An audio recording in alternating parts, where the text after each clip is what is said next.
কিরে বাবা, আর কতক্ষণ ঘুমাবি? দেখ সকাল 10টা বেজে গেছে। তোর বাবা দেখলে অনেকটাই রেগে যাবে। ফ্রেশ হয়ে তোর বাবার সঙ্গে মাঠে গিয়ে কাজ কর। সেদিন এপাশ ওপাশ ঘুরে তার মায়ের প্রশ্নে কি বলবে বুঝতে না পেরে তার মাকে উদ্দেশ্য করে বলল, মা, আমি ফ্রেশ হয়ে আসছি, তুমি আমার জন্য খাবার বেড়ে রাখো। তারপর সেদিন শোয়া থেকে উঠে ওয়াশরুমে যায় ফ্রেশ হওয়ার জন্য। ফ্রেশ হয়ে খাওয়া দাওয়া করে তার বাবার জন্য খাবার বেঁধে মাঠে চলে যায়, তারপর বাবার সঙ্গে ধান খেতে কাজ করার জন্য। তারপর স্বাধীন বাসা থেকে সোজা মাঠে চলে যায়। মাঠে গিয়ে স্বাধীন তার বাবাকে ডাকতে লাগে। বাবা, ভাত এনেছে, খেয়ে নাও। তারপর স্বাধীনের বাবা জমির ক্ষেত থেকে উঠে এসে খাবার খেতে লাগে। স্বাধীন ধান খেতে নেমে কাজ করতে লাগে। স্বাধীনের বাবা খাওয়া দাওয়া শেষ করে দুজনে মিলে ধান খেতে কাজ করতে লাগে। একটু পরে স্বাধীনের বাবা স্বাধীনকে উদ্দেশ্য করে বলতে লাগে, দেখ বাবা, তুই যাদের সঙ্গে লেখাপড়া করেছিস তারা এখন ঢাকায় গিয়ে বড় বড় কোম্পানিতে চাকরি করছে, আর তোকে চাকরির কথা বলি যে না, গ্রাম ছেড়ে কোথাও যাব না। কেন বলতো? আমি চাই না তোমাদেরকে ছেড়ে ঢাকায় গিয়ে চাকরি করতে।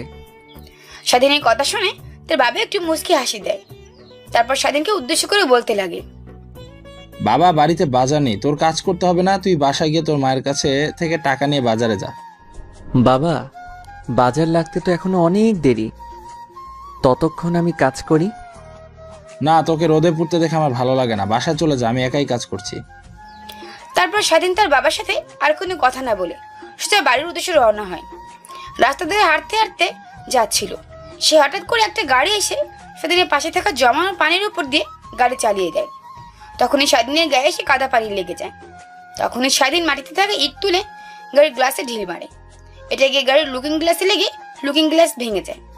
তখন গাড়ি ব্রেক করে একটা মেয়ে বের হয়ে আসে। অমনি স্বাধীন সেখান থেকে দৌড়ে মেয়েটির কাছে গিয়ে স্বাধীনের গায়ে লাগা খাদাগুলো মেয়েটির গায়ে মাখিয়ে দেয়। আপনার গায়ে কাদা লাগাতে আপনার যেমন রাগ উঠছে, ঠিক তখন আমার ওই রকমই রাগ উঠেছিল, বুঝতে পেরেছেন? তাই বলে তুই আমার গায়ে কাদা লাগিয়ে দিবি, ফকিন্নির বাচ্চা? তখনই গাড়ি থেকে আরেকটি মেয়ে নেমে পপির কাছে এসে পপির হাতটা চেপে ধরে গাড়িতে উঠায়।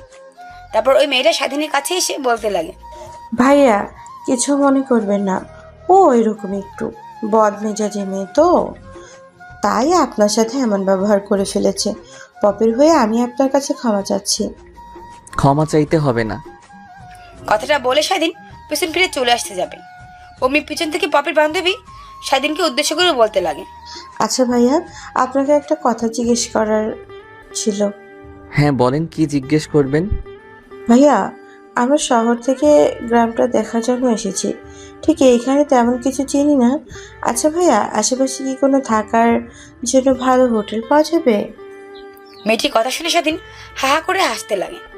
স্বাধীনের এমন হাসার মানে মেয়েটি বুঝতে না পেরে বলতে লাগে, ভাইয়া, আপনি হাসছেন কেন আমার কথা শুনে? হাসবো না তো কি করব? আপনি অজপাড়া গায়ে এসে বলছেন থাকার জন্য ভালো হোটেল কোথায় পাওয়া যাবে? এই গ্রামে কেন, আশেপাশের কোনো গ্রামে হোটেল নাই থাকার জন্য। স্বাধীন এমন কথা শুনে পপির বান্ধবী ভেবাচাকা খেয়ে যায়। পরক্ষণ নিজেকে সামনে নিয়ে পপির বান্ধবী স্বাধীনকে উদ্দেশ্য করে বলতে লাগে, তাহলে এখন ভাইয়া কি করব? আমরা তো সেই ঢাকা থেকে এসেছি গ্রামটা দেখার জন্য। এর আগে কখনোই আমরা গ্রামে আসিনি। সকলের কাছে শুনেছি যে শীতের সময় গ্রামটা অনেক মনোমুগ্ধকর লাগে, তাই দেখার জন্য এসেছি। তাহলে আপনার একটা কাজ করতে পারেন, সারাদিন গ্রামে খুললেন আর রাত্রিবেলা গঞ্জে গিয়ে থাকলেন। গঞ্জে হোটেল আছে। স্বাধীনের মুখ থেকে এমন কথা শুনে কিছুই বুঝতে পারে না পপির বান্ধবী। অন্যদিকে পপি গাড়িতে উঠে টিস্যু দিয়ে মুখে হাতে লেগে থাকা কাদাগুলো মুছে আর মনে মনে বলছে, ছেলেটার এত বড় সাহস আমার গায়ে কাদা লাগিয়ে দেয়, আবার আমার হাত ধরে। ওকে তো আমি ছাড়বো না। আর রিয়া এতক্ষণ ধরে ফাজিল ছেলেটার সঙ্গে কি কথা বলছে? তারপর পপি গাড়ি থেকে নেমে একপাশে গিয়ে দাঁড়িয়ে থাকে। আচ্ছা ভাইয়া, কনসে কি? পপির বান্ধবীর মুখ থেকে এমন কথা শুনে স্বাধীন হা হা করে হাসতে লাগে। হাসি থামিয়ে দিয়ে পপির বান্ধবীকে উদ্দেশ্য করে স্বাধীন বলতে লাগে, আরে আপনি দেখছি কিছুই চেনেন না, না চিনে না জেনে হুদাই একটা গ্রামে চলে আসলেন কিভাবে? গঞ্জ, যেটা হচ্ছে আমাদের জেলা, যা এখান থেকে প্রায় 30 কিলোমিটার দূরে। আপনি দিন ভোর এখানে ঘোরাফেরা করলেন আর রাতে গিয়ে সেখানে থাকলেন। আমরা এসেছি গ্রামটা দেখার জন্য, তাই আপনাকে বললাম আপনাদের গ্রামের আশেপাশে কি কোনো হোটেল আছে কিনা। বললামই তো, আশেপাশের গ্রামে কোনো গ্রামে আপনি হোটেল পাবেন?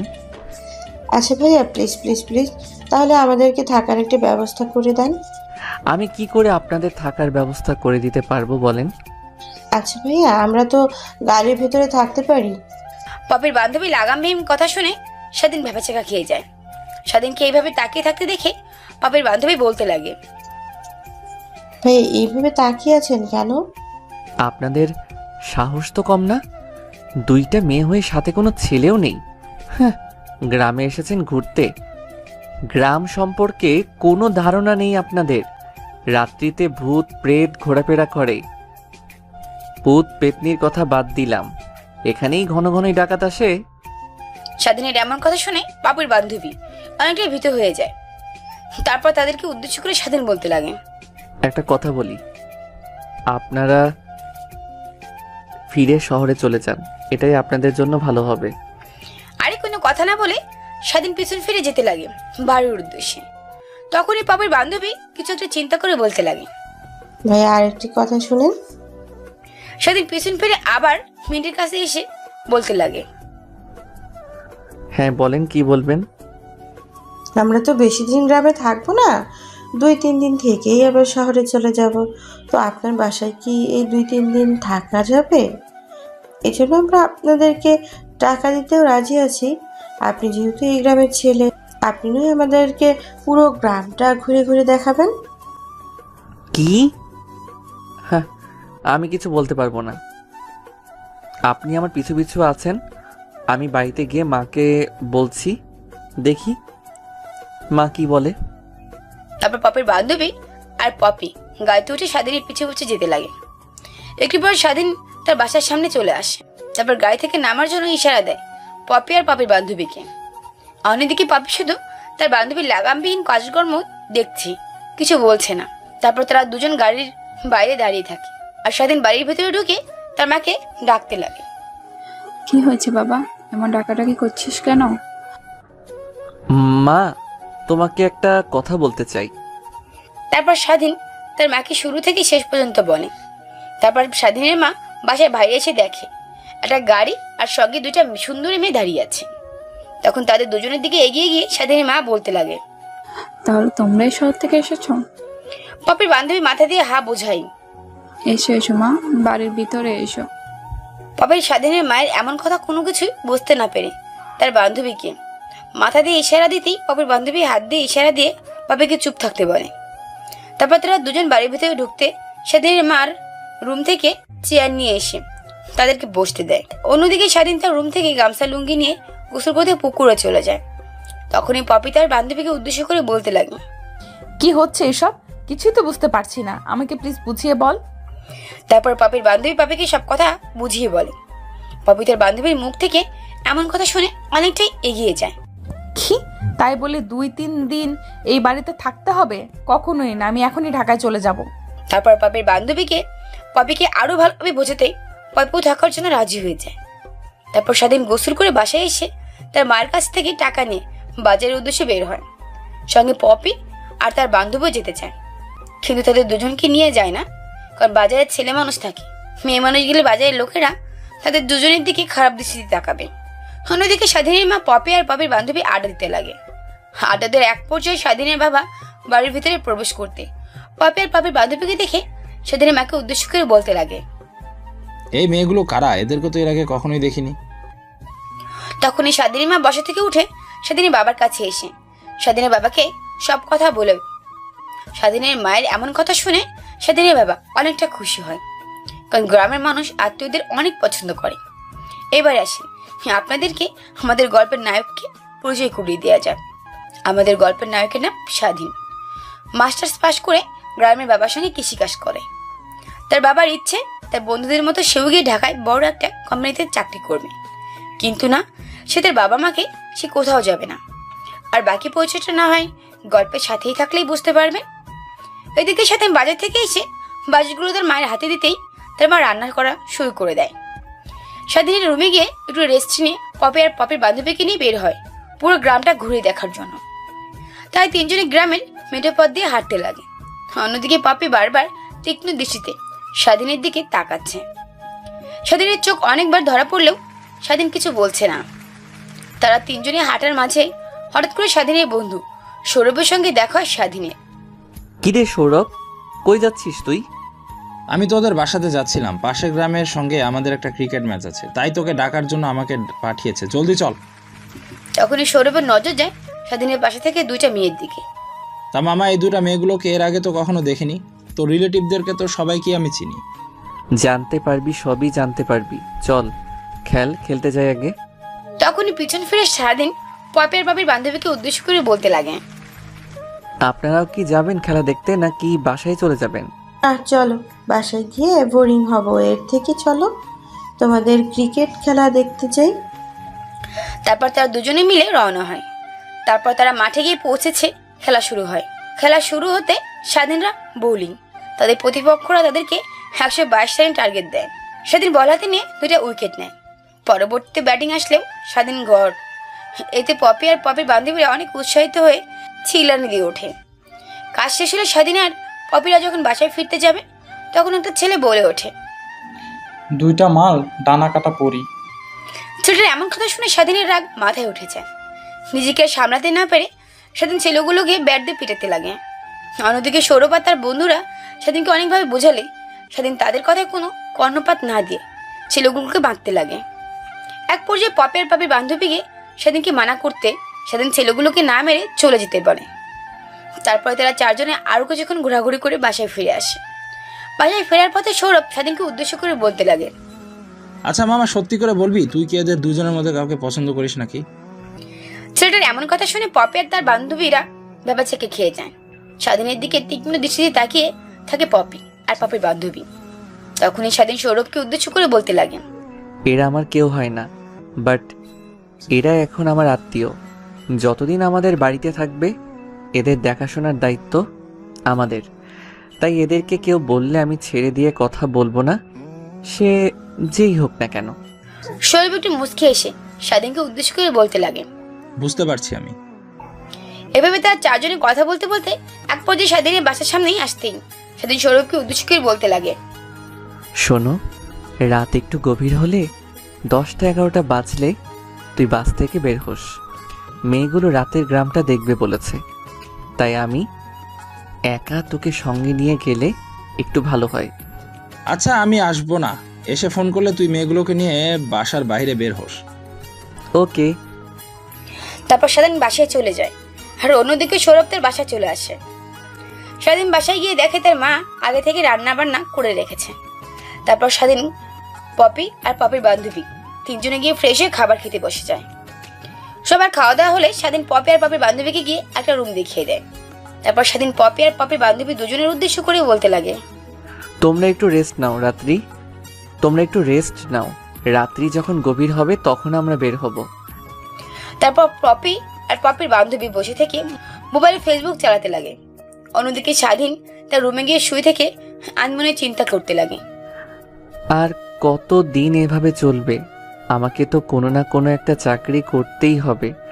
শহরে না যাই, গ্রামের তো একটা চাকরি দেখতে হবে, না হইলে বাবার উপর বসে থেকে আর কতদিন খাবো?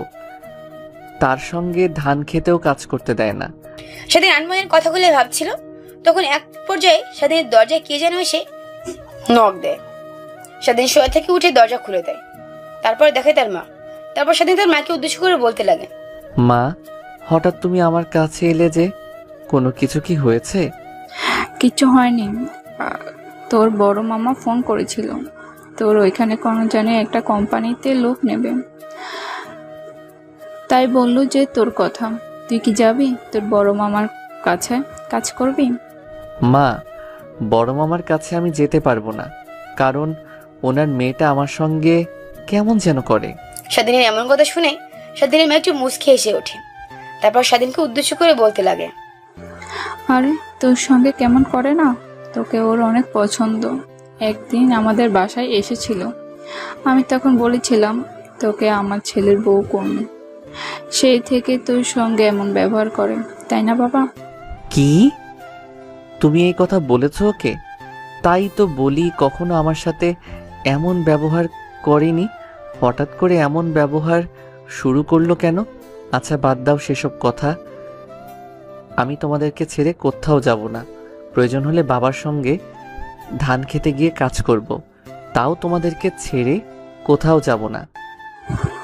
আরে বোকা ছেলে, তুই এভাবে আর কতদিন চলবে? তুই মাস্টার শেষ করা একটা ছেলে, আর তুই কিনা গ্রামে ক্ষেত কাজ করবি? কেমন দেখায় না বাবা। তাই বলছি কি, ঢাকায় গিয়ে একটা ভালো কোম্পানিতে কাজ কর।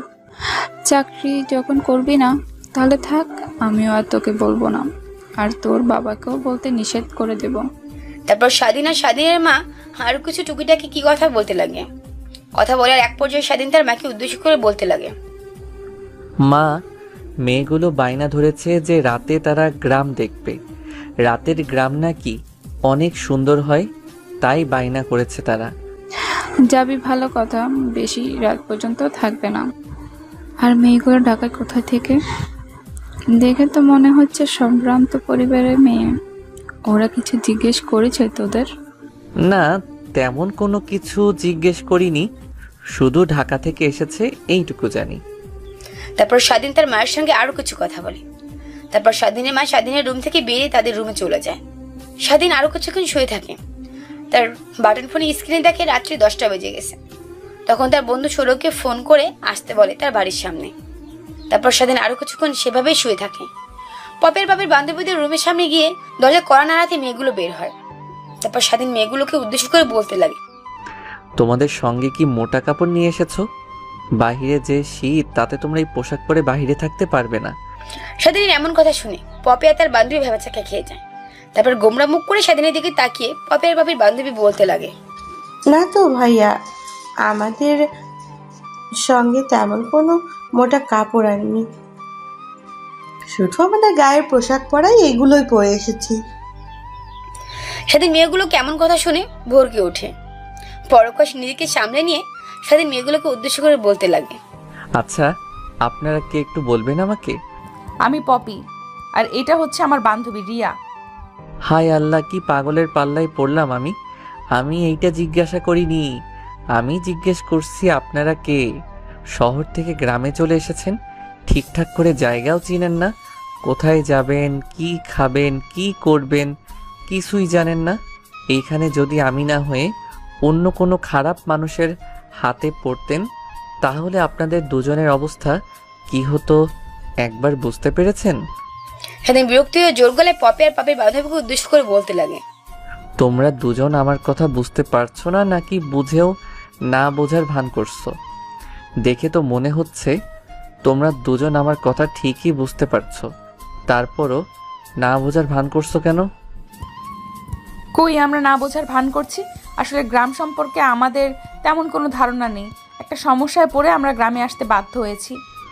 শোনো, তোমরা দুজন যদি আমার সঙ্গে দেখা না হয়ে অন্য কোনো খারাপ মানুষের সঙ্গে দেখা হতো, তাহলে তোমাদের দুজনকে নিয়ে গিয়ে কিডন্যাপ করে তোমাদের বাবা মার কাছ থেকে বড় অঙ্কের টাকা চাইতো, না হলে তোমাদের দুইজনকে বিদেশে পাচার করে দিত।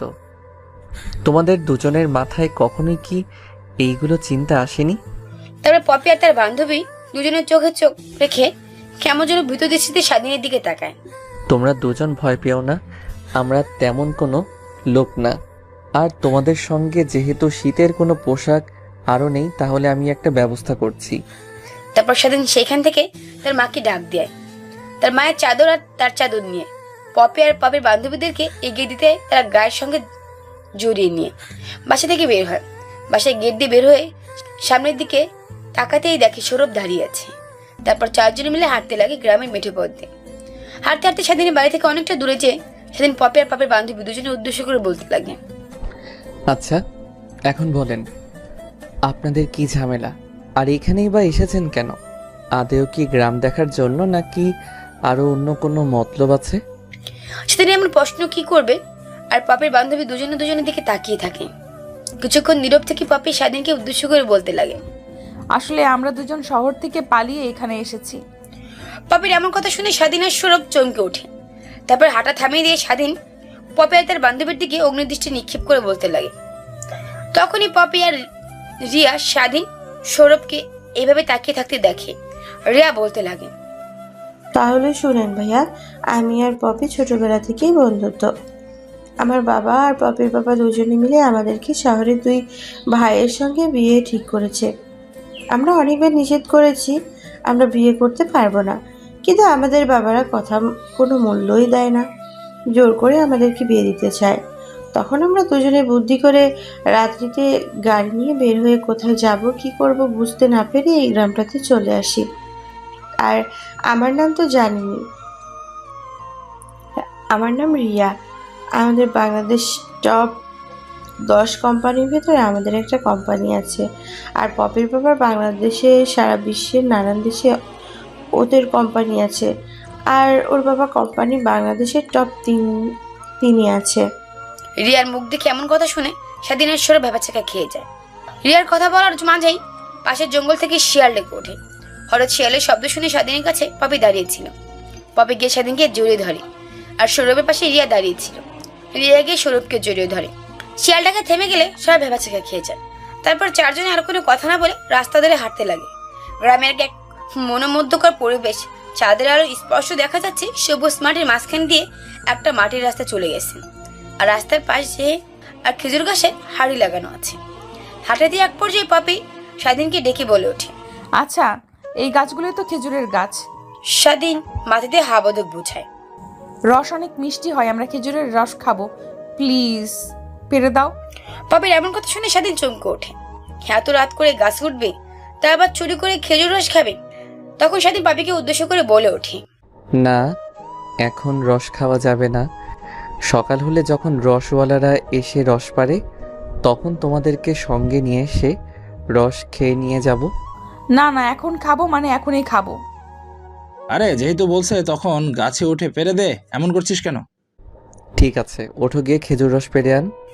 স্বাধীনের কথা বলা অনুযায়ী সৌরভকে খেজুর গাছে উঠে খেজুরের রস পেরে নিয়ে আসছে। তারপর এক এক করে সবাইকে পুনরায় সৌরভ গাছ উঠে খেজুরের রস ঠোঙায় খেজুর গাছের সঙ্গে লাগিয়ে চলে আসে। তারপর পুনরায় আবারও হাঁটতে লাগে গ্রামের মেঠো পথ ধরে। হাটের এক পর্যায়ে পপি স্বাধীনের দিকে তাকিয়ে দেখে শীতে গুটিসুটি মেরে তাদের সঙ্গেই হাঁটছে। তারপরে স্বাধীন এই উদ্দেশ্য করে বলতে লাগে, তোমার অনেক শীত লেগেছে তাই না? স্বাধীন মাথা দিয়ে না বোঝায়। স্বাধীন শীত লাগবে কারণ স্বাধীনের গায়ে কোনো মোটা পোশাক নেই। একটা চাদর ছিল তা পপিকে দিয়ে দিয়েছে, তাই তার অনেক শীত লাগছে, কিন্তু কাকে বুঝতে দিচ্ছে না। এভাবে পুরো গ্রামটা ঘুরে দেখতে ঘুরতে এক পর্যায়ে নদীর সামনে চলে আসে। নদীর পাশে রাখা একটা নৌকাতে এক এক করে সবাই ওঠে, চালাতে লাগে। তারপর রিয়া ফোন বের করে ছবি তুলতে লাগে। স্বাধীন বৈঠা নিয়ে নৌকা চালাতে লাগে। রিয়া গিয়ে সৌরভের কাছে গিয়ে বসতেই স্বাধীন অবাক হয়ে যায়। তারপর সৌরভ আর তার ছবি তুলতে লাগে। অন্যদিকে পপি রিয়ার এমন রূপ দেখে অবাক হয়ে যায়। তারপর রিয়াকে ডাকতেই এসে পপি পাশে বসে মনোমুগ্ধকর পরিবেশ উপভোগ করতে লাগে। এভাবে ঘুরতে ঘুরতে রাত্রি যখন 12টা বাজে যায়, তারপর নৌকা থেকে নেমে বাড়ির উদ্দেশ্যে রওনা হয় তারা। রাস্তা দিয়ে হাঁটার সময় এক পর্যায়ে তারা পাশে থেকে কারো যেন তাদের চারজনে ঘিরে ফেলে। তারপর সেখানে থাকা একটা লোক সকল লোকদের উদ্দেশ্য করে বলে ওঠে, ভাই আজকে আমাদের ভাগ্যটা অনেক ভালো, একসঙ্গে 4 জনকে পেয়ে গেলাম। আর মেয়েগুলো তো দেখে মনে হচ্ছে সম্ভ্রান্ত পরিবারের। এদেরকে ধরে নিয়ে গেলে ভালো টাকা মুক্তিপণ চাইবো এদের মা বাবার কাছ থেকে। তাদের সবার বোঝার বাকি রইল না যে লোকগুলো ডাকাত। তারপর স্বাধীন লোকগুলোকে উদ্দেশ্য করে বলে ওঠে, আপনারা কে আর এইভাবে আমাদেরকে লিখে রেখেছেন কেন? আমাদেরকে যেতে দিন, আমরা এই গ্রামের ছেলে, প্লিজ আমাদের সঙ্গে খারাপ কিছু কইরেন না। আমাদের কথা শুনে কি তুই বুঝতে পারিস নি আমরা কারা? আমরা হচ্ছে ডাকাত, আর ডাকাতের হাত থেকে ছাড়া পাওয়া এত সহজ না। তোদের সঙ্গে খারাপ কিছু করব না, আমরা জাস্ট তোদের মা বাবার কাছ থেকে মুক্তিপণ নিয়ে তোদেরকে ছেড়ে দেব। আমাদের কথা অনুযায়ী তোরা চল, তাহলে তোদের গায়ে একটু ফুলের টাকা দেব না। আর যদি না শুনিস তাহলে তোদের কি হাল করবো তোরা নিজেও জানিস না। এখন আর কোনো কথা না বলে আমাদের পিছে পিছে আয়।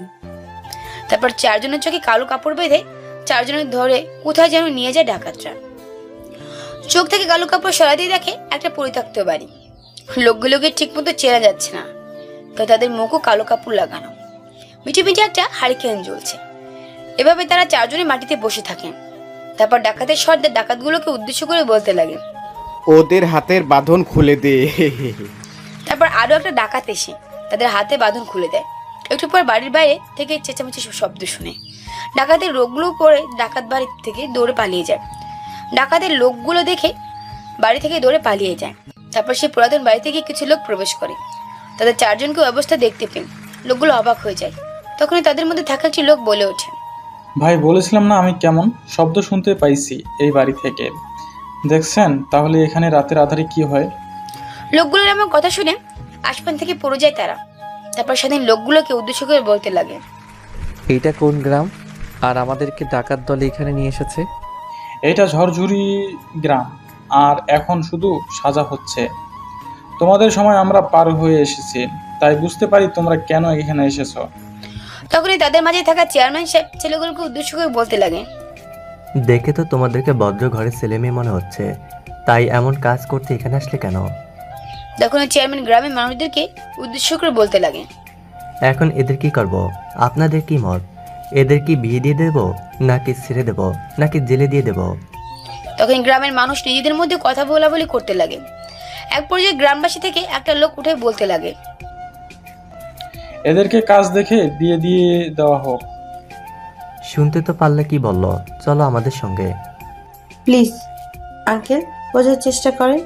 আপনারা যা ভাবছেন কিছুই এখানে হয়নি। আমাদেরকে ডাকাত দল এখানে ধরে নিয়ে এসেছিল, আর আপনাদের আসার শব্দ পেয়ে ওরা এখান থেকে পালিয়ে গেছে। মা, তোমাদেরকে দেখে অনেক প্রভাবশালী ঘরের মেয়ে মনে হচ্ছে, অত কথা না বলে আমাদের সঙ্গে আসো। তারপর গ্রামবাসীদের সঙ্গে তারা যেতে লাগে। এক পর্যায়ে একটি বাড়িতে এসে তাদের চারজনকে রাখা হয়।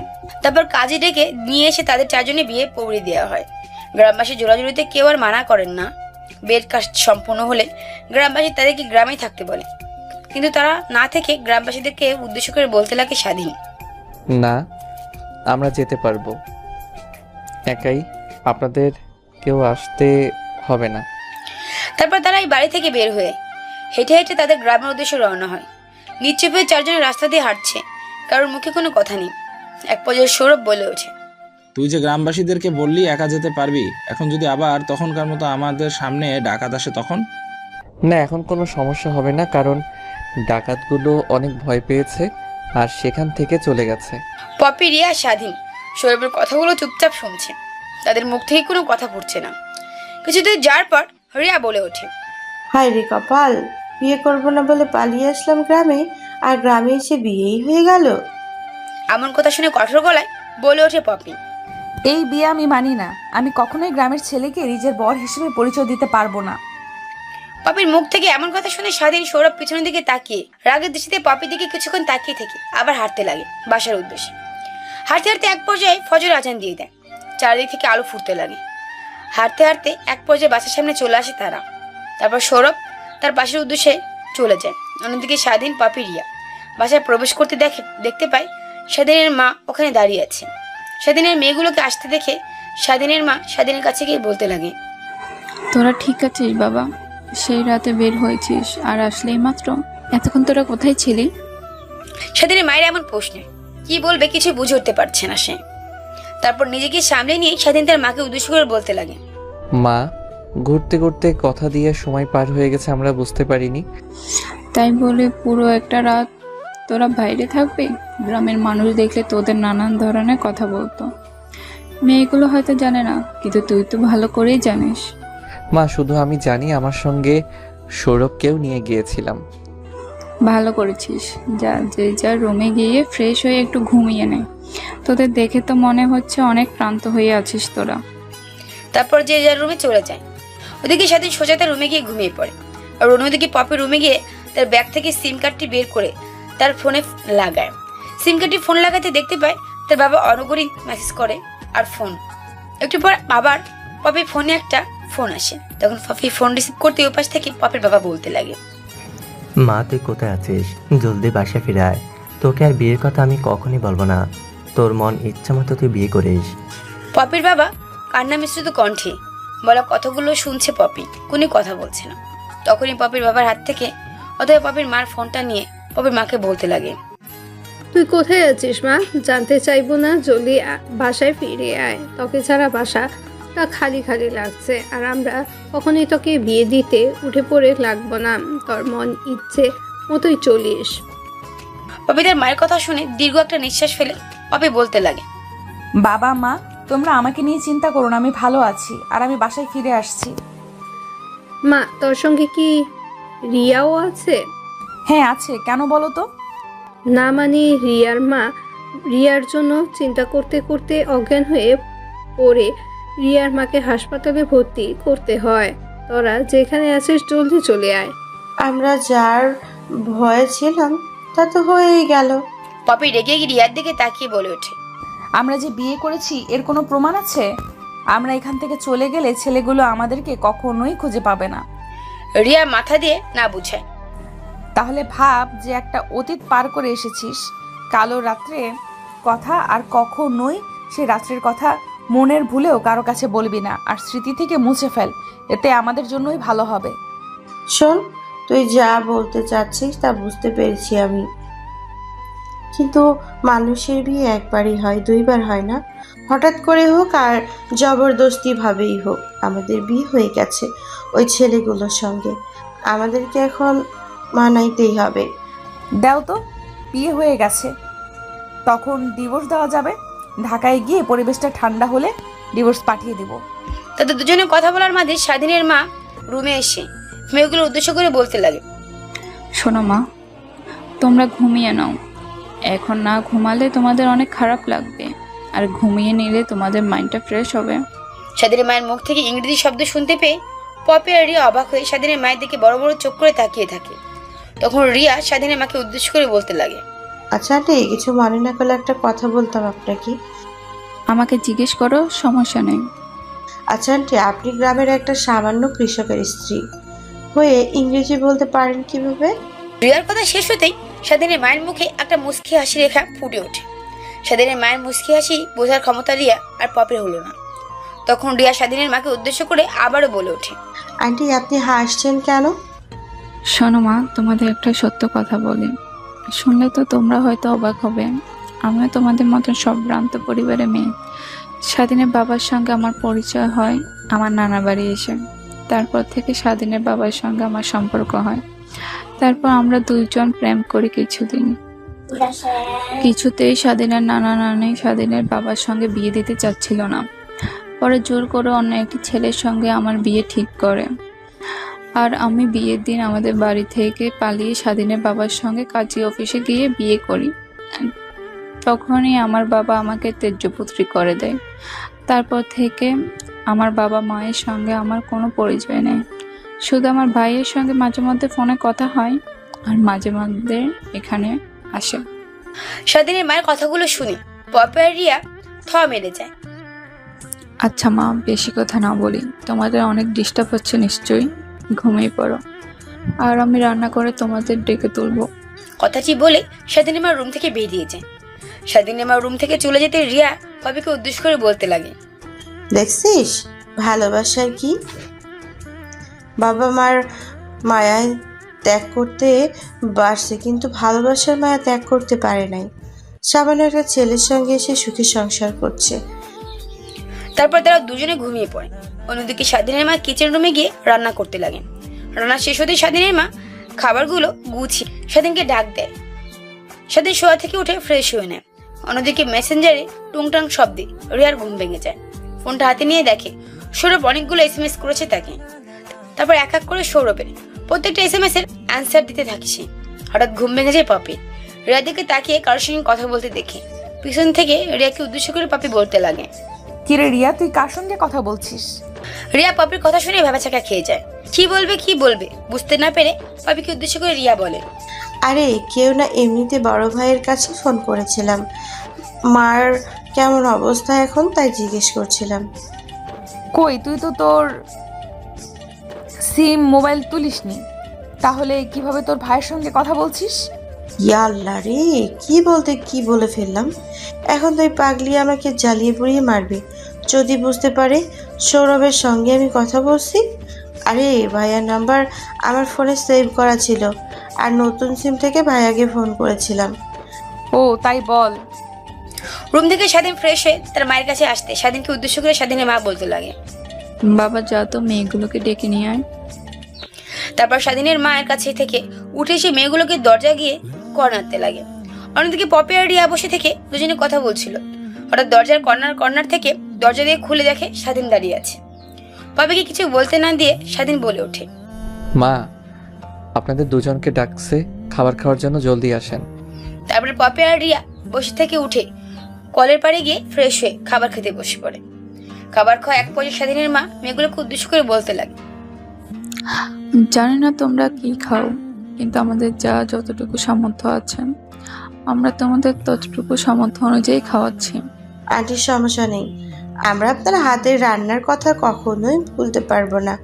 নামি দামি রেস্টুরেন্টও হয়তো ভালো স্বাদের খাবার পাওয়া যায় না, আপনার হাতের খাবারগুলোর যত স্বাদ। তারপর পপি আর রিয়া খাওয়া দাওয়া শেষ করে তাদের রুমে চলে যায়।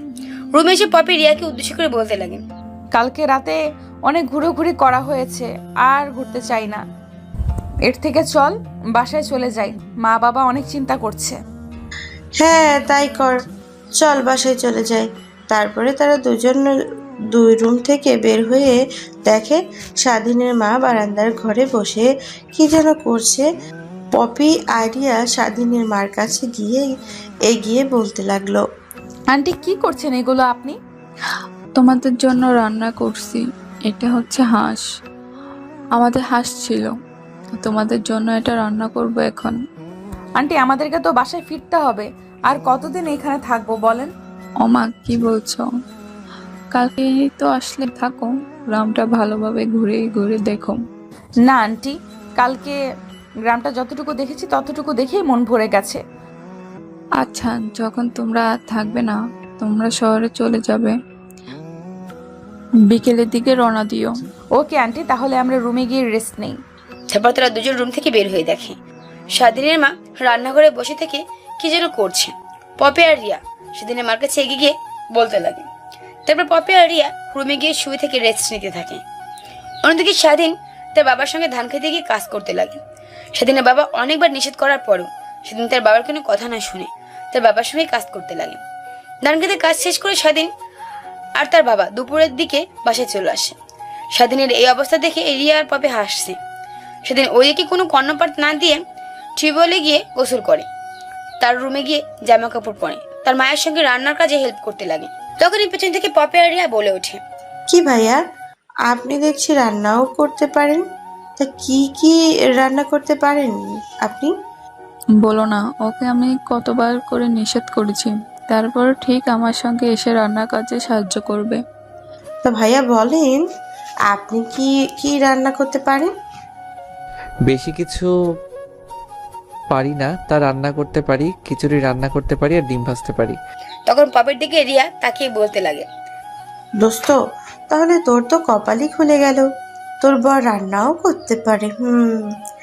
রিয়ার এমন লাগামবিহীন কথা শুনে রিয়ার দিকে স্বাধীনের মা ড্যাব ড্যাব করে তাকিয়ে থাকে। কথা বলার জন্য কি বলবে না বলবে বুঝতে না পেরে সেখান থেকে চলে যায়। স্বাধীনের মা একটি সন্দেহ নিয়ে পপিকে উদ্দেশ্য করে বলে ওঠে, মা, তোমার বান্ধবী কি বলল? কার বর কিসের?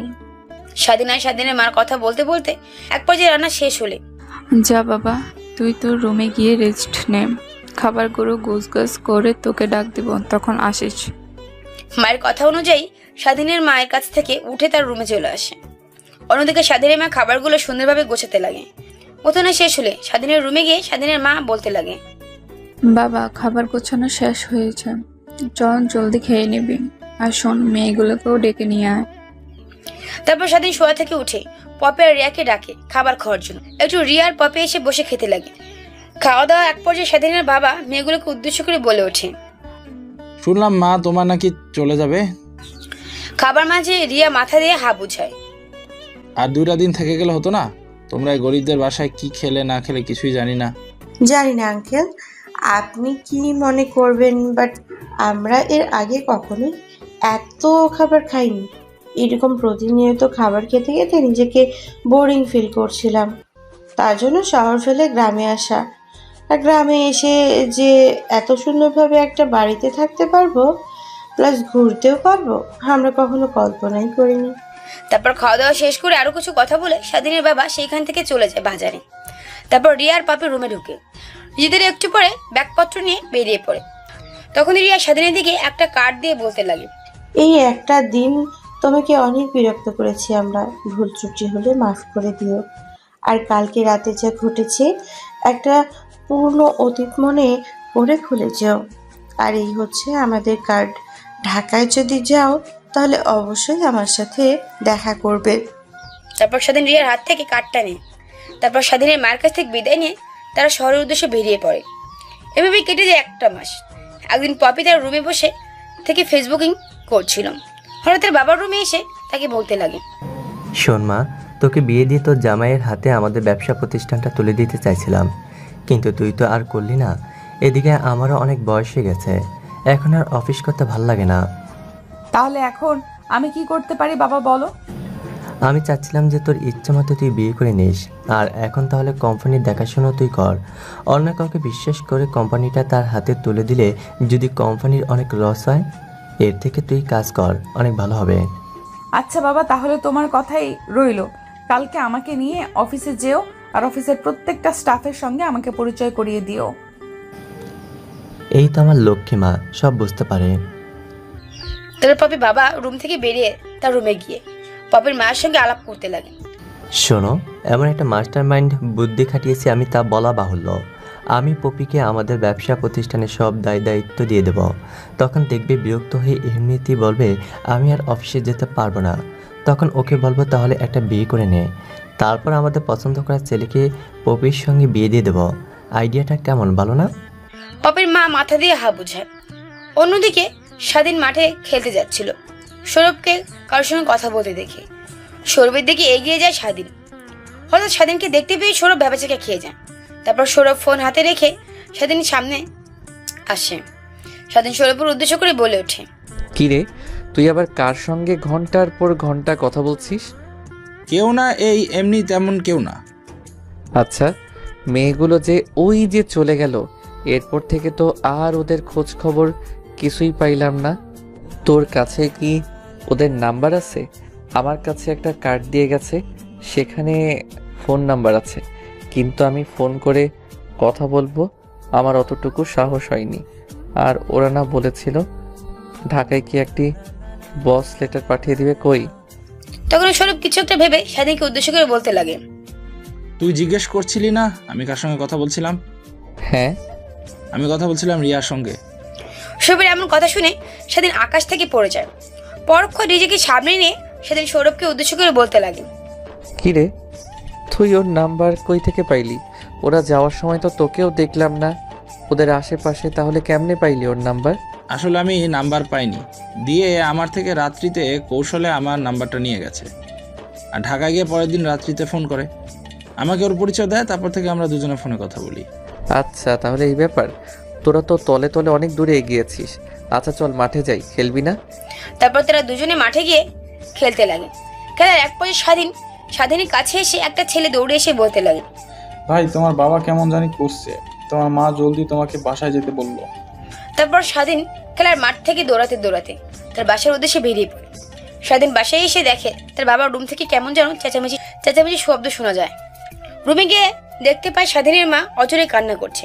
স্বাধীনের বাবাকে ধরে তারপর স্বাধীনের বাবার কাছে গিয়ে পাস চেক করে দেখে ঠিকই আছে। তারপর স্বাধীন তার মাকে উদ্দেশ্য করে বলে, কি হয়েছে? মা বাবার এমন করে কান্না করছে কেন তুমি? তোর বাবা কাজ করে বাসায় এসে ফ্রেশ হয়ে রুমে আসে। হঠাৎ করে তোর বাবা ধরে ধরে আমাকে ডাকতে লাগে। তারপর আমি রান্নাঘর থেকে বেরিয়ে রুমে প্রবেশ করার পর থেকে দেখি তোর বাবা কোনো কথা বলছে না। সৌরভ পেছন থেকে বলে ওঠে, জলদি আঙ্কেলকে হসপিটালে নিতে হবে, আঙ্কেল বোধহয় প্যারালাইজড হয়ে যাচ্ছে। তারপর স্বাধীন বাজারে গিয়ে একটা গাড়ি নিয়ে এসে স্বাধীনের বাবাকে তুলে হাসপাতালে নিয়ে যায়। হাসপাতালে গেলে ডাক্তার স্বাধীনের বাবাকে অপারেশন থিয়েটারে নিয়ে যায়। অনেকক্ষণ পর অপারেশন থিয়েটার থেকে একটা ডাক্তার বের হয়ে আসে। তারপর স্বাধীন বসা থেকে উঠে ডাক্তারের কাছে গিয়ে বলতে লাগে, ডাক্তার, এখন আমার বাবার কেমন অবস্থা? স্বাধীনের কথা শুনে ডাক্তার একটা স্বস্তির নিঃশ্বাস ফেলে ওঠে। তোমার বাবার কন্ডিশন খুব একটা ভালো না, তোমার বাবার পুরো শরীর ব্যালেন্স হয়ে গেছে। তোমরা যদি আনতে আর একটু দেরি করতে তাহলে তোমার বাবা হয়তো মারা যেত। এখন যদি তোমার বাবার জ্ঞান 12 ঘন্টার আগে না ফিরে তাহলে চিরতরে কমায় চলে যাবে। এখন আল্লাহর কাছে দোয়া চাও যেন তোমার বাবা দ্রুত জ্ঞান ফিরে আসে। কথাটি বলে ডাক্তার সেখান থেকে চলে যায়। ডাক্তারদের এমন কথা শুনে স্বাধীনের মা আরো জোরে জোরে কান্না করতে লাগে। তারপর স্বাধীন তার মায়ের কাছে গিয়ে সান্ত্বনা দিতে লাগে, মা তুমি কোনো চিন্তা করো না, বাবা নিশ্চয়ই খুব দ্রুত সুস্থ হয়ে উঠবে, আল্লাহর উপর ভরসা রাখো। তারপরে সৌরভকে স্বাধীনকে আরও স্বাধীনের মাকে সান্ত্বনা দিতে লাগে। একটু পর স্বাধীনের বাবাকে কেবিনে সেভ করা হয়। দেখতে দেখতে রাত পেরিয়ে সকালে ভোরের আলো ফুটতেই স্বাধীনের বাবার জ্ঞান ফিরে আসে। স্বাধীনের বাবা জ্ঞান ফিরে আসাতে সবাই অনেক খুশি, কিন্তু জ্ঞান ফিরে আসার পর স্বাধীনের বাবা 2 পা চললেও স্বাধীনের বাবার এক হাত নাড়াতে পারছে না। একটু পর ডাক্তার কেবিনে ঢুকে স্বাধীনের বাবাকে ভালোভাবে পর্যবেক্ষণ করতে লাগে। ডাক্তার পর্যবেক্ষণ করা শেষ হলে স্বাধীনের বাবাকে দেখে ডাক্তার বলতে লাগে, আমরা যেমনটা ভেবেছিলাম তার থেকে তোমার বাবার কন্ডিশন অনেক ভালো। আমি এর আগে এমন রোগী বহুত দেখেছি, তাদের পুরো শরীরটাই প্যারালাইজড হয়ে যায়, কিন্তু তোমার বাবা মাত্র একটা হাত। নিয়মিত ট্রিটমেন্ট নিলে আর ওষুধ খেলে তোমার বাবা সুস্থ হয়ে উঠবে। কথাটা বলে ডাক্তার কেবিন থেকে বের হতে যাবে, অমনি স্বাধীন পেছন থেকে ডাক্তারকে উদ্দেশ্য করে বলে ওঠে, আচ্ছা আঙ্কেল, বাবাকে কখন রিলিজ করবেন? তোমরা চাইলে আজকে বিকালের দিকে নিয়ে যেতে পারো। স্যালাইনগুলো শেষ হলে তোমার বাবাকে আমার সঙ্গে দেখা করে নিয়ে যাবে, কিছু ওষুধ লিখে দেবো। নিয়মিত সেই ওষুধগুলো খাওয়ালে তোমার বাবা ঠিক হয়ে উঠবে। তারপর স্বাধীন ডাক্তারকে আন্তরিক কৃতজ্ঞ জানায়। তারপর ডাক্তার কেবিন থেকে বেরিয়ে যায়। অন্যদিকে মা জলদি বের হতে হবে, এত লেট করলে তো হয় না। আরে বাবা, আর মাত্র আমাকে 10টা মিনিট সময় দিন। কি 10 মিনিট? তুই 10 মিনিট কি করবি? তারপর পপির বাবা বসার রুমে গিয়ে বসে থেকে কফি খেতে লাগে। কফি খাওয়া শেষ হতেই পপি তার বাবার কাছে এসে বলতে লাগে, চলো বাবা, বের হওয়া যাক। তারপর পপির বাবা পপিকে নিয়ে অফিসে চলে যায়। অফিসে গিয়ে ম্যানেজারকে ডাক দেয় তার কেবিনে। ম্যানেজার পপির বাবার কেবিনে আসতে ম্যানেজারকে উদ্দেশ্য করে পপির বাবা বলতে লাগে, যাও জলদি গিয়ে সবাইকে একত্র করো, একটা অ্যানাউন্সমেন্ট দেব আমি। তারপর ম্যানেজার পপির বাবার কেবিন থেকে বের হয়ে সবাইকে একত্র করে। তখন এই পপির বাবা সকলের সামনে এসে বলতে লাগে, তোমাদের সঙ্গে আমি বিগত 50 বছর ধরে কাজ করছি, অনেক বয়স হয়ে গেছে আমার, আর কাজ করা সম্ভব না। তাই এই কোম্পানিটা আজ থেকে দেখাশোনা করবে আমার মেয়ে পপি। আপনারা আমাকে যেভাবে সাহায্য করেছেন, আমি মনে করি আমার মেয়েকেও একইভাবে সাহায্য করবেন আপনারা। তারপর সবার করতালির মাধ্যমে পপিকে তাদের নতুন চেয়ারম্যান হিসেবে মেনে নেয় সবাই। তারপর পপির অফিস থাকা প্রত্যেকটা স্টাফের সঙ্গে পরিচিত হয়ে নেয়। কিছুক্ষণ পর পপি তার বাবাকে নিয়ে বাসার উদ্দেশ্যে বেরিয়ে পড়ে। অন্যদিকে বিকেল হয়ে যাওয়া স্বাধীনের বাবাকে হাসপাতাল থেকে রিলিজ করে দেয়। তারপর স্বাধীনের বাবাকে নিয়ে সোজা বাসায় চলে আসে। এভাবে কেটে যায় আরও 7 দিন।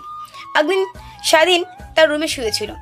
তখনই স্বাধীনের মা স্বাধীনের রুমে প্রবেশ করে স্বাধীনকে উদ্দেশ্য করে বলতে লাগে, বাবা, এইভাবে আর কতদিন চলবে বল? কেন মা, কি হয়েছে? আমি বলতে চাচ্ছি যে তোকে আমাদের জমা করা যত টাকা ছিল সব টাকা তো প্রায় ফুরিয়ে আসছে। এইভাবে চললে তো দেখবি একদিন না খেয়ে পেয়ে আমরা মরে যাব। তাই বলছিলাম কি, তোর মামাকে বলে তোকে একটা কাজের ব্যবস্থা করে দিতে বলি। না, আমি নিজে নিজেই কাজের ব্যবস্থা করতে পারবো, মামাকে বলতে হবে না। তারপর স্বাধীনের মা স্বাধীনকে আরো নানাভাবে বোঝাতে লাগে। তারপর স্বাধীনের মার সাথে রুম থেকে বের হতেই চিন্তার জগতের রূপ দেয়। কখনোই আমার মামার কাছে আমি যাব না, তিনি লোক তেমন সুবিধার না। একটা উপকার করে সারা জীবন সেটা নিয়ে খোঁড়ার দিবে। আর মামার মেয়েটাও তেমন একটা সুবিধার না, আমার নামে উল্টা সেজে কিছু বুঝে আমাকে যদি মার খেলায় তাহলে। না, এত কিছু ভাবলে হবে না, আমাকে আমারই একটা ব্যবস্থা করতে হবে। তখনই ঝট করে স্বাধীনের রিয়ার কথা মনে পড়ে যায়। তারপর স্বাধীন শোয়া থেকে রিয়ার দেয়া কার্ড খুঁজতে লাগে। খোঁজাখুঁজির এক পর্যায়ে স্বাধীন কার্ডটি পেয়ে যায়। তখন কার্ডে থাকা নাম্বারে তার ফোনে তুলে ফোন দেয়। অনেকবার রিং হওয়ার পরে কেউ রিসিভ করে না। বিরক্ত হয়ে স্বাধীন বারবার ফোন দিতেই লাগে। তখনই ঝাঁঝালো কণ্ঠে ফোন রিসিভ করে রিয়া বলতে লাগে, কে আপনি? এতবার ফোন দিচ্ছেন, ফোন রিসিভ করছি না। অবশ্যই আমি আপনাকে চিনি না, তার জন্য ফোন রিসিভ করছি না। রিয়া, আমি স্বাধীন। ও তুমি? তা ভাইয়া কেন ফোন করেছো? তোমাকে ফোন করেছি একটা বিপদে পড়ে, জানি না তোমাকে কিভাবে কথাটা বলবো। না বললে ভাইয়া, আপনার দ্বারা আমরা অনেক উপকৃত হয়েছি। সমস্যা নাই, আপনি নির্দ্বিধায় বলতে পারেন। আসলে আমার একটা জব দরকার ছিল। আমার বাবার একটা হাত প্যারালাইজড হয়ে গেছে, তাই কাজকর্ম করতে পারছে না। আর সংসারের হালটা আমাকে ধরতে হবে তার জন্য। রিয়া এমন কথা শুনে রিয়া বিচলিত হয়ে যায়। দিদিকে সামনে নিয়ে রিয়া স্বাধীনকে উদ্দেশ্য করে বলতে লাগে, আচ্ছা, এখন আঙ্কেল কেমন আছে? হ্যাঁ, ভালো আছে, শুধু একটা হাত পুরো প্যারালাইজড হয়ে গেছে, যার কারণে কোনো কাজ করতে পারছে না। আচ্ছা, আমার কোম্পানিতে তোমাকে নিতে পারি, বাট তোমাকে নেব না। তোমাকে আর একটা কোম্পানিতে আমি জব দিচ্ছি। আর তোমার সঙ্গে কি পপির কথা হয়? না, তার সঙ্গে আমার কোনো কথাবার্তাই হয় নাই। সেই লাস্ট 1 মাস আগে তার সঙ্গে কথা বলা হয়েছিল। ও আচ্ছা, তাহলে তুমি আমার দেওয়া অ্যাড্রেস অনুযায়ী কালকে সিবি নিয়ে চলে এসো ঢাকায়। বাকিটা ব্যবস্থা আমি করে নেব। তারপর স্বাধীন রেয়ার সঙ্গে আরো কিছু কথা বলে ফোন রেখে দেয়। কোনো দিকে স্বাধীন রেয়ার কথা শুনে স্বস্তি নিঃশ্বাস ফেলে, কারণ তার আর কোনো চিন্তা নেই, ভালো একটা জব পেয়ে গেলে। অন্যদিকে রিয়া ফোন কেটে দিয়ে পুনরায় পপিকে ফোন করে। ফোন রিসিভ করে রিয়া বলতে লাগে, মিস পপি ম্যাডাম, কেমন আছেন? আপনি বাংলাদেশে এটা 3 কোম্পানির মধ্যে একটা কোম্পানির মালিক। তুই হঠাৎ ফোন করে এমনভাবে কথা বলছিস কেন? তোর কাছে আমি বান্ধবী ছিলাম, বান্ধবী থেকে যাব আজীবন। তা কি মনে করে ফোন করলি আমাকে? একটা হেল্প লাগবে, বাট তোকে কষ্ট দিতে হবে। হেল্প তুইই করবি। আগে তো বলবি, তারপর ভেবে দেখবো কি হেল্প চাচ্ছিস তুই। তেমন কোনো কঠিন কিছু চাচ্ছি না, সাধারণ একটা হেল্প। তোকে আগে কথা দিতে হবে, তারপর বলবো। এটা করতেই হবে। আচ্ছা বল তো, তারপর দেখি। আচ্ছা ওকে, প্রমিস করলাম, এখন বল। তুই আগে প্রমিস কর। আর আমার একটা কাজিন কে তোদের কোম্পানিতে ভালো পোস্টে জব দিতে হবে, আর বেতনটা একটু ভালো দিতে হবে। রিয়ার কথা শুনে ওই পাশ থেকে পপি একটু হেসে ওঠে। পপিকে এভাবে হাসতে দেখে রিয়া বলতে লাগে, এই আমার কথা শোন, এমন করে তুই হাসছিস কেন? সামান্য একটা বিষয় নিয়ে তুই আমাকে এমনভাবে প্রমিস করলি। তুই বললে পারতি আমার এক কাজিনকে তোদের অফিসে ভালো পোস্টের জব দিতে হবে, এমনিতেই দিয়ে দিতাম। তা আমাকে শুধু প্রমিস করলি কেন? সেটা না হয় আমার কাজিনকে তোর কাছে পাঠালেই বুঝতে পারবি। আচ্ছা বুঝতে পারতেছি, তা এখন কি করছিস? ওর মতো তো আমার বড় কোম্পানি নেই। আমি বাসায় বসে মোবাইল চালাচ্ছি আর আমার বয়ফ্রেন্ডের সঙ্গে কথা বলছি। কি রে, তোর বয়ফ্রেন্ড আছে? তা তো আগে বললি না কখনো। কেন জানিস না বুঝি? সেই দিন তো তোর সামনেই বিয়ে হলো। হঠাৎ বিয়ের কথা উঠতেই পপির মুখটা চুপসে যায়। পপির মুখ থেকে কোনো কথাই বের হচ্ছে না।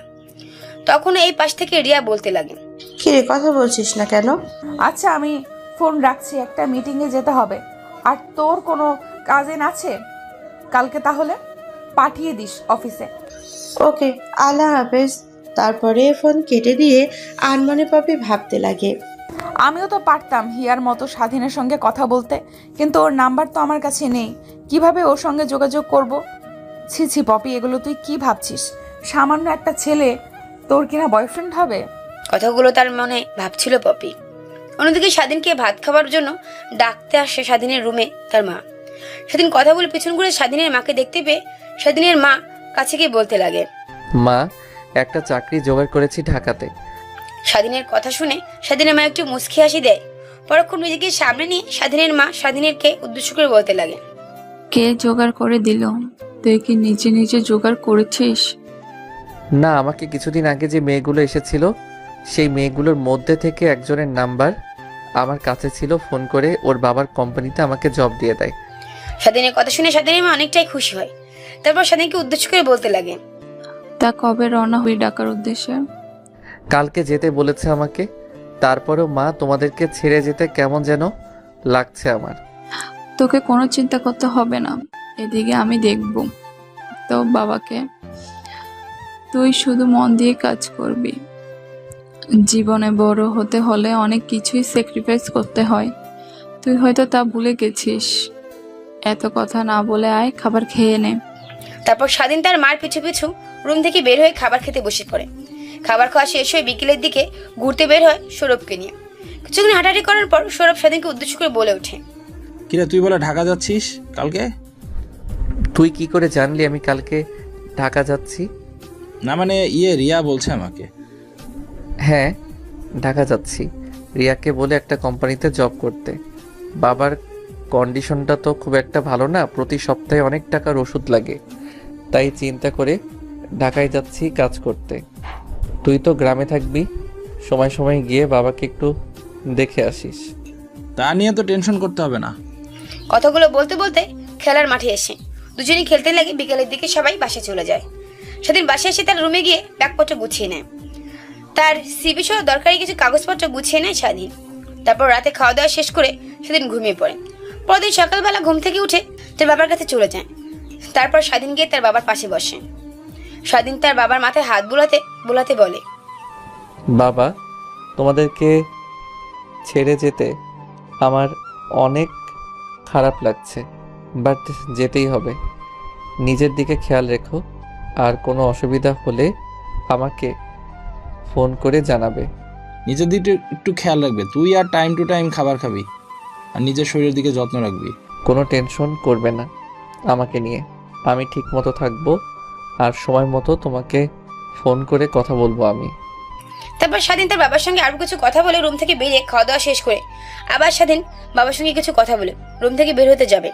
অন্য স্বাধীনের বাবা পিছন থেকে স্বাধীনকে উদ্দেশ্য করে বলতে লাগে, আর যদি খুব কষ্টের কাজ হয় তাহলে বাসায় ফিরে আসিস। ওকে বাবা, আসি। কথাটি বলে স্বাধীন তার মায়ের সঙ্গে আরো কিছু কথা বলে বাসা থেকে বের হয়ে পড়ে। তারপর সৌরভের সঙ্গে বাস স্ট্যান্ডে এসে সিরাজগঞ্জ হতে কুমরুল রোড থেকে ঢাকাগামী একটা বাসের টিকিট কেটে নেয় স্বাধীন। তারপর বাসে উঠে সৌরভকে বিদায় জানায়। বাস চলতে লাগে আর আপন গতিতে। স্বাধীন যে সিটে বসেছে তার পাশের সিটটা এখনো খালি, হয়তো সামনে গিয়ে কি উঠবে। একটু পরে বাস একটি স্থানে এসে থামে। তারপর একটা মেয়ে স্বাধীনের পাশের সিটে বসে পড়ে। স্বাধীন গুটি ফুটি মেরে অন্যদিকে তাকিয়ে থাকে। তারপর বাস ছেড়ে দেয়। স্বাধীনকে এভাবে গুটি ছুটি মেরে থাকতে দেখে মেয়েটি বলে ওঠে, আরে ভাইয়া, আপনি এমন করে বসে আছেন কেন? না মানে মানে করতে হবে না, আমাকে আপনার ছোট বোন ভাবতে পারেন। বাই দ্য ওয়ে, আমার নাম সুইটি। আপনার নাম কি? আমার নাম স্বাধীন শেখ। আচ্ছা, আপনি কোথায় থাকেন? একটা চাকরির ইন্টারভিউ দিতে ঢাকায় যাচ্ছি। ও আচ্ছা। স্বাধীনের ধ্যান ভাঙে মেয়েটির কথা শুনে। মেয়েটি দেখে একবার তাকে স্বাধীন বলতে লাগেন। তারপর স্বাধীন আর সুইটি টুকাটাকি আরো কিছু কথা বলতে লাগেন। কথা বলতে বলতে এক পর্যায়ে ঢাকা চলে আসে তারা। স্বাধীন বাস থেকে নামতে সুইটি স্বাধীনের কাছে এসে বিদায় নিয়ে চলে যায়। অন্যদিকে স্বাধীন পকেট থেকে ফোন বের করে কালীর নাম্বারে আবার কল করে। ওই পাশ থেকে ফোন রিসিভ করে রিয়া বলতে লাগে, তুমি কি এসে পড়েছ? আমি বাস স্ট্যান্ডে, আমি ঢাকায় প্রথম এসেছি, তেমন কিছু চিনি না। আমি একটা দোকানে বসে আছি, আপনি প্লিজ এসে আমাকে নিয়ে যাবেন। আচ্ছা, তুমি ওইখানেই থাকো, আমি ওখানেই আসছি। তারপর বাসা থেকে তাড়াতাড়ি নিয়ে বের হয়, বাস স্ট্যান্ডে চলে আসে। সেদিনকে খোঁজাখুঁজি করার পর একটা সময় একটা দোকানের মধ্যে বসে থাকতে দেখে রিয়া স্বাধীনকে। তারপর স্বাধীনকে গাড়িতে তুলতে বেরিয়ে পড়ে আবার পপিকিদের অফিসের উদ্দেশ্যে। সেদিন গাড়ির ভিতর থেকে আনমনে বাইরে তাকিয়ে বড় বড় দালান কোঠা দেখছে। সেদিন অনেকের মুখ থেকে শুনেছে ঢাকা অনেক সুন্দর বড় বড় বিল্ডিং আছে, কিন্তু কখনোই ঢাকা আসা হয়নি তার। এই প্রথম ঢাকায় এসেছে স্বাধীন।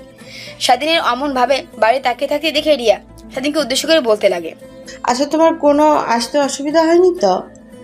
কোনো অসুবিধা হয়নি। তারপর রিয়া স্বাধীনের দিকে কিছু বলতে বলতে পপির অফিসের সামনে এসে গাড়িটা ব্রেক করে। তারপর স্বাধীনকে নিয়ে অফিসের ভিতরে প্রবেশ করে রিয়া। রিয়াকে অফিসের প্রত্যেকটি স্টাফ চেনার কারণে তেমন কোনো বাধা হয় না তার। কোনো দিক দিয়ে স্বাধীনকে গেস্ট রুমে বসে রেখে রিয়া পপির কেবিনের সামনে গিয়ে গলা খেকো দিয়ে বলতে লাগে, মিস পপি ম্যাডাম, আসতে পারি? তখনই কম্পিউটার দিক থেকে চোখ সরিয়ে পপি দরজার দিকে তাকিয়ে দেখে রিয়া দাঁড়িয়ে আছে। তারপর রিয়াকে উদ্দেশ্য করে পপি বলতে লাগে, তোর আর ফাজলামো শেষ হবে না, আয় ভেতরে আয়। তারপর দরজা ঠেলে কেবিনে ঢুকে পপির সামনে চেয়ারে বসে পড়ে। তখনই পপি রিয়াকে উদ্দেশ্য করে বলতে লাগে, কিরে, তুই একা আসলি? তোর সঙ্গে একটা কাজিন আসবে, তাকে নাকি জব দিতে হবে আমার। তা একা আসলি কেন? ওই কই? পার্সোনাল অ্যাসিস্ট্যান্ট দরকার। এত বড় একটা কোম্পানির মালিকের এত কিছু তুই সামলাবি কি করে? হ্যাঁ, আমিও তাই ভাবছিলাম। ভেবেছি তোর কাজিনকে না হয় আমার পার্সোনাল অ্যাসিস্ট্যান্ট বানাবো। তোর কাজিন হবে বলেছে, স্যাক্রিফাইস করব, তা কিন্তু হবে না। পরীক্ষাতে পাশ করলেই তবে আমি চাকরি দেব, কিন্তু বলে দিলাম।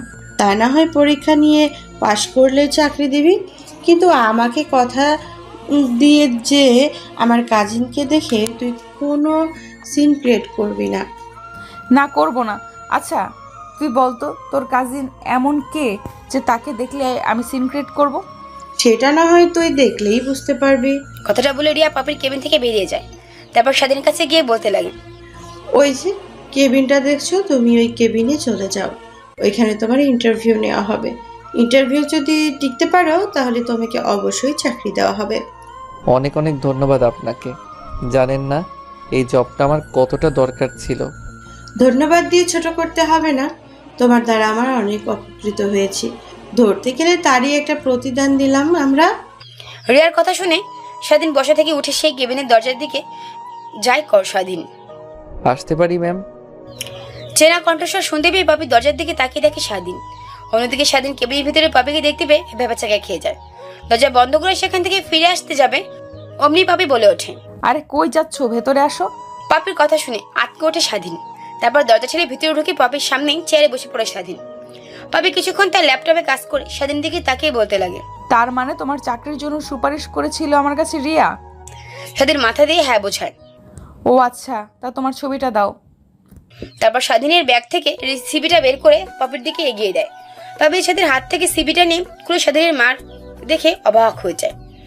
এত ব্রিলিয়ান্ট স্টুডেন্ট হয়ে স্বাধীন কি না গ্রামে চাষাবাদে কাজ করতো? তারপর পপি স্বাধীনকে আরো কিছু প্রশ্ন করে। স্বাধীন পপির প্রত্যেকটা উত্তরে সঠিক জবাব দেয়। তারপর স্বাধীন পপিকে উদ্দেশ্য করে বলে, আচ্ছা তাহলে তুমি বাইরে গিয়ে ওয়েট করো, আমি রিয়াকে পাঠিয়ে দিচ্ছি। তারপর স্বাধীন কেবিন থেকে বের হয়ে গেস্ট রুমে গিয়ে দেখে রিয়া বসে আছে। তারপর রিয়ার কাছে গিয়ে স্বাধীন বলতে লাগে, রিয়া তোমাকে ভিতরে পপি ডাকছে। তারপর রিয়া বাসা থেকে উঠে পপির কেবিনের দিকে অগ্রসর হয়। কি রিয়া, তুই না বললি তোর কাজিন? এই কি তোর কাজিন? আরে রেগে যাচ্ছিস কেন? সম্পূর্ণ কথাটা তো শোন। আসলে ছেলেটার অনেক দরকার ছিল জবটা, আর আমাদের কোম্পানিতে তেমন কোনো পোস্ট খালি নেই যে ওকে নেব। আর তোকে যদি আগেই বলতাম স্বাধীনকে তোর কোম্পানিতে একটা চাকরি দিতে, তাহলে তো কখনোই দিতি না।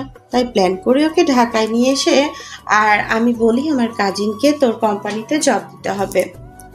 জানিস এখন কি অবস্থা?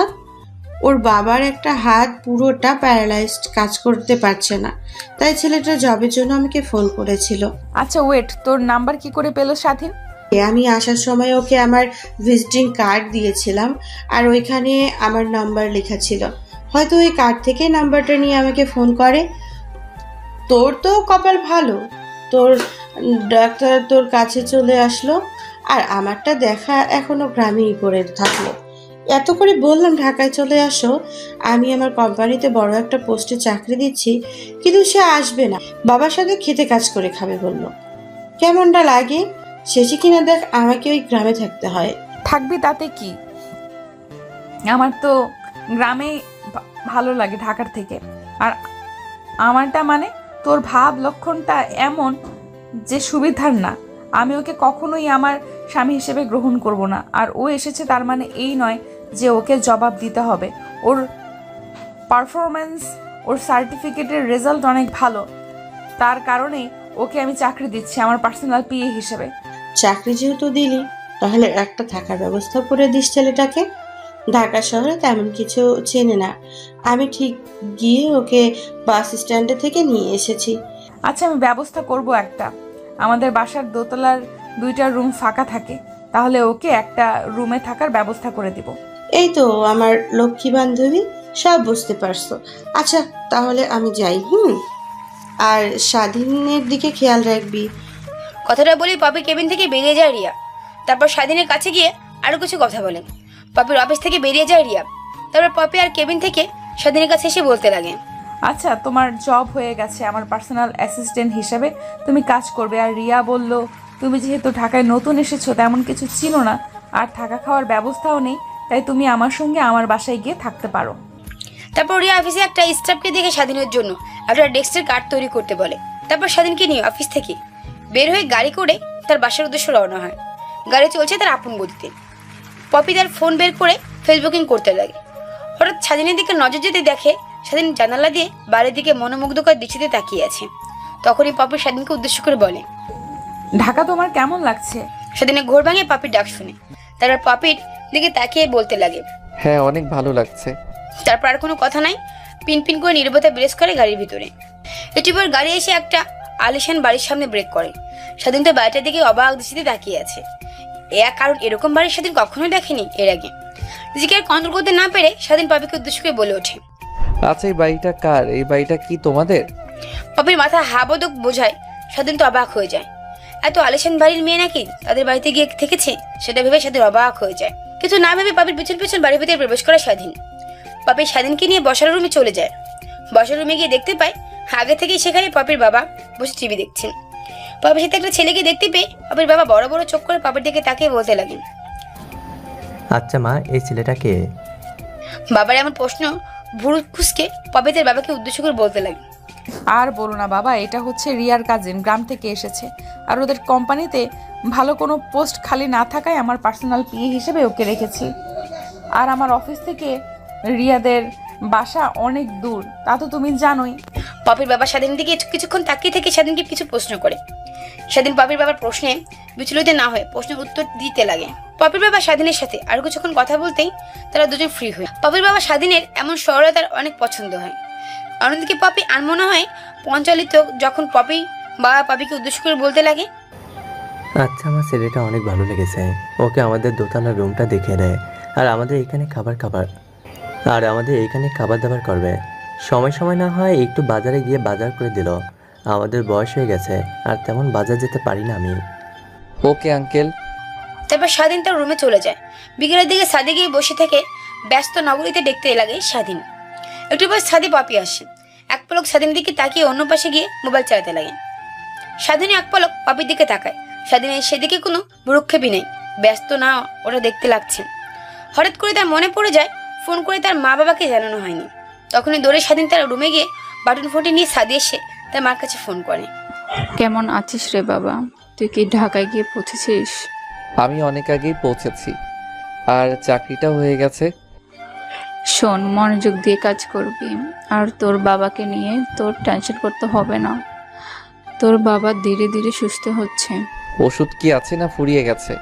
ওষুধ আছে, আর বোধহয় 2 দিন যাবে। তোকে ওষুধ নিয়ে টেনশন করতে হবে না, আমার কাছে টাকা আছে, ওষুধ কিনে আনবো। তারপর স্বাধীনের মায়ের সঙ্গে আরো কিছু কথা বলতে লাগে। কথা বলা শেষ করে ফোনটা কেটে স্বাধীন পকেটে রাখতে পেছন দিকে দেখে পপি স্বাধীনের পাশে এসে দাঁড়িয়ে বলতে লাগে, এখন আঙ্কেল কেমন আছে? হ্যাঁ, আল্লাহর রহমতে এখন অনেকটাই ভালো আছে। তোমার বাবার সঙ্গে আমরা কথা বলে বুঝেছি তোমার বাবা অনেক সরল প্রকৃতির মানুষ। জানি না আল্লাহ তাকে এমন রোগ কি কারণে দিল। আমরা দোয়া করি যেন খুব তাড়াতাড়ি সুস্থ হয়ে ওঠে। হঠাৎ কারো কথা শব্দ শুনে স্বাধীন পাশ থেকে তাকিয়ে দেখে পপি তাকে উদ্দেশ্য করে কথাগুলো বলছে। কথাটা বলে স্বাধীনের সঙ্গে আর কোনো কথা না বলে পপির রুমের দিকে অগ্রসর হয়। পপি দরজা দিয়ে নিচে নামতে যাবে, তখনই স্বাধীন পপিকে উদ্দেশ্য করে বলে ওঠে, আচ্ছা, আমি এইখানে আসাতে আপনার কি সমস্যা হচ্ছে? পপি মাথা দিয়ে না বুঝায়। কেননা যেই মেয়ে সব সময় হাসি খুশি থাকতো, সেই মেয়ের মুখটা সব সময় গোমড়া হয়ে থাকে। কই আমি গোমরা হয়ে থাকি? আপনার হয়তো দেখার ভুল। আচ্ছা, আপনি আসার সময় যে বলেছিলেন ঢাকায় গিয়ে ডিভোর্স লেটার পাঠিয়ে দিবেন, কই পাঠিয়ে দিলেন না তো? স্বাধীনের কথা শুনে পপির কেমন যেন লাগে। পরক্ষণ নিজেকে সামনে নিয়ে পপি বলতে লাগে, আপনাদের ওইখান থেকে আসার পর অনেক কাজের পেছনে আছি, আর কথাটা আমার মনে ছিল আমি কালকে গিয়ে ডিভোর্সের জন্য আবেদন করে দিয়ে আসবো। কথাটা বলেই ছাদ থেকে চলে যায়। অন্যদিকে স্বাধীন অনেকক্ষণ ছাদে থাকে, তার রুমে চলে যায়। রুমে গিয়ে শুতেই কে যেন এসে দরজা করা নাড়ে। তারপর শোয়া থেকে উঠে দরজা খুলে দেখে পপি দাঁড়িয়ে আছে। স্বাধীনকে কিছু বলতে না দিয়ে পপি বলতে লাগে, আব্বু আম্মু আপনাকে ডাকছে খাবার খাওয়ার জন্য। কথাটি বলেই পপি সেখান থেকে চলে যায়। অন্যদিকে স্বাধীন রুমের দরজা লাগিয়ে খাবার টেবিলে বসে। তখনই পপির বাবা স্বাধীনকে উদ্দেশ্য করে বলতে লাগে, বাবা, তুমি নিজের বাসা মনে করে খাবে, কোনো শরম পাবে না। আর পপি তোমার বাবার কথা আমার কাছে এসে বলেছে, দোয়া করে খুব দ্রুত যেন সুস্থ হয়ে ওঠেন। তারপর পপির মা এসে সবাইকে খাবার সার্ভ করতে লাগে। তারপর সেদিন খাওয়া দাওয়া শেষ করে পপিদের বাসা থেকে বের হতেই যাবে, কিন্তু পপির বাবা বলে, রুমে গিয়ে কি করবে? সেই তো শুয়ে থেকে ফোন চালাবে, এর থেকে আসো একসঙ্গে সবাই মিলে আড্ডা দেয়। তখনই পাশ থেকে পপি মুচকি এসে বলে ওঠে, বাবা কাকে কি বলছো? ওর কাছে তো স্মার্টফোন নেই, একটা বাটন ফোন আছে। পপির কথা শুনে স্বাধীন অনেকটা লজ্জা পায়। তখনই পপির বাবা বলে ওঠে, এখন ছেলেপেলের কাছে স্মার্টফোন ছাড়া বাটন ফোন পাওয়া যায় না, আর সেখানে কিনা তুমি আজও বাটন ফোন চালাও। কথাগুলো তোমার খারাপ লাগতে পারে, বাট আমি তোমাকে অনেক বাহবা দিচ্ছি, কারণ এই বয়সের ছেলেপেলেরা বাবার টাকা উড়ায়, আর সেইখানে তুমি কিনা নিজের বাবার চিকিৎসার জন্য ঢাকায় এসে কাজ করছো। এটা দেখে আমার অনেকটাই ভালো লেগেছে। তারপর স্বাধীন পপির রুম থেকে উঠে অন্য রুমে গিয়ে ঘুমিয়ে পড়ে।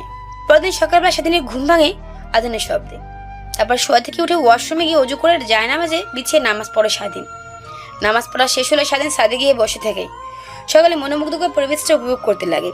একটু পর স্বাধীনের রুমে গিয়ে ফ্রেশ হয়ে নিজেকে একটু পরিপাটি করে বাসার নিচে এসে রিক্সার জন্য অপেক্ষা করতে লাগে। তখনই আবার অফিসের জন্য বের হয় পপি। সেদিনকে সামনে দাঁড়িয়ে থাকতে দেখি গাড়িটা স্বাধীনের সামনে দাঁড় করায়। জানলা দিয়ে পপির মুখ বের করে বলতে লাগে, গাড়িতে উঠে এসো। পপির বলা কথা অনুযায়ী স্বাধীন গাড়িতে গিয়ে উঠে পড়ে। তারপর গাড়ি চলতে লাগে। একটু পর গাড়ি গিয়ে তার অফিসের সামনে থামে। তারপর গাড়ি থেকে নেমে স্বাধীনের পপি অফিসের ভিতরে ঢুকে পড়ে। তারপর পপি আর তার কেবিনে চলে যায়। অন্যদিকে স্বাধীনকে ম্যানেজারদের ডেস্ক দেখিয়ে দেয়। তারপর স্বাধীন ডেস্কে গিয়ে মন লাগিয়ে কাজ করতে লাগে। অন্যদিকে সুইটি অনেকদিন পর অফিসে আসে। অফিসে এসে সোলতার এক্সে চলে যায়। পাশে দেখতে থাকা একটি মেয়ে ছুটিটিকে উদ্দেশ্য করে বলতে লাগে। ছুটি মাথা দিয়ে হ্যাঁ বোঝায়। তারপর ছুটি তার কেবিনে থেকে নেমে নতুন পিএসসির কেবিন থেকে অগ্রসর হয়। তারপর কেবিনের সামনে এসে দরজা ঠেলে মুখ বের করতে ছুটি বলতে লাগে, আই এম কামিং স্যার। তখনই স্বাধীন ফলে দিক থেকে চোখ সরিয়ে দরজা দিকে তাকিয়ে দেখে সুইটি। সুইটি স্বাধীনকে দেখে নেয় দেখে অবাক হয়ে যায়। তারপর কেবিনে ঢুকে স্বাধীনের সঙ্গে কথা বলতে লাগে। আরে ভাইয়া, আপনি এখানে? আমার তো একই প্রশ্ন, তা তুমি এখানে কেন? আমি এই কোম্পানিতে জব করি প্রায় 2 বছরের বেশি হবে। ও তাই বলো, আমি কালকে জয়েন করেছি। তারপর স্বাধীন সুইটি আরো কিছু কথা বলতে লাগে। ওইদিকে স্বাধীনের পাশে থাকা পপির কেবিন থেকে সবই দেখছিল আর রাগে ফুঁসছিল। তখনই পপি পিয়নকে ডেকে, পিয়ন পপির কেবিনে আসতেই পিয়নকে উদ্দেশ্য করে পপি বলে, এখনই গিয়ে খুব জরুরিভাবে স্বাধীনকে ডেকে নিয়ে আসেন। পপির কথা বলা অনুযায়ী পিয়ন পপির কেবিন থেকে বের হয়ে স্বাধীনের কেবিনের সামনে গিয়ে ডাকতে লাগে। তারপর স্বাধীন পিয়নকে উদ্দেশ্য করে বলে, আপনি যান, আমি আসছি। তারপর পিয়ন কেবিন থেকে বের হয়ে যায়। অন্যদিকে স্বাধীন পপির কেবিনে না গিয়ে সুটির সঙ্গে আলাপ করতে লাগে। এদিকে সুটি রেগে ফায়ার হচ্ছে। নিজেকে কন্ট্রোল করতে না পেরে তার কেবিন থেকে বেরিয়ে স্বাধীনের কেবিনে এসে পপি বলতে লাগে, এই তোকে আমি ডেকেছি না, পিয়নকে পাঠালাম, তুই আসলি না। এই অফিসের বস তুই না আমি? আর প্রথম দিন এসে এই মেয়েদের সাথে লুচ্চামি শুরু করেছিস? পপির এমন কথা শুনে স্বাধীন আকাশ থেকে পড়ে। অন্যদিকে সুটি ম্যামের এমন রাগরূপ এর আগে কখনোই দেখেনি। তখনই সুটি পপিকে উদ্দেশ্য করে বলতে লাগে, ম্যাম, আমি ভাইয়াকে আগে থেকেই চিনি, আর অফিসে এসে তাকে দেখতে পেয়ে খুশি হয়ে তার সঙ্গে কথা বলছি। ছুটির মুখ দেখে ভাইয়া ডাক শুনে পপি যেন আকাশ থেকে পড়ে। এদিকে সামনে নিয়ে পপিকে বলতে লাগে, আমি পিয়নকে ওকে ডাকার জন্য পাঠিয়েছি, আর ওই কিনা এখানে বসে তোমার সঙ্গে গল্প করছে। তার মানে বোঝাতে চাচ্ছ তার অফিস, আমরা স্টাফ। সেদিন মাটির দিকে তাকে নিচুভাবে দাঁড়িয়ে আছে। আচ্ছা ভাইয়া, আপনি কি ম্যাডামকে রাগে কোনো কাজ করেছেন নাকি? অফিসে যতদিন ধরে ম্যাডাম এসেছে কারোর সঙ্গে এমন রুড ব্যবহার করেনি। প্রথম দেখলাম ম্যাডামকে এমন রাগী রূপে। কথাটি বলে স্বাধীনের কেবিন থেকে পপি চলে যান। অন্যদিকে পপি তার কেবিনে গিয়ে চেয়ারের মাথায় হেলান দিয়ে আনমনে ভাবতে লাগে, ছেলেটা যে কোনো মেয়ের সঙ্গে কথা বলুক না কেন, তাতে আমার কি? ওকে তো আমি আমার স্বামী হিসেবে মানি না, তাহলে অন্য কোনো মেয়ের সঙ্গে কথা বললে আমার এমন জেলাস ফিল হয় কেন? তখনই পপির ফোনে একটা ফোন আসে।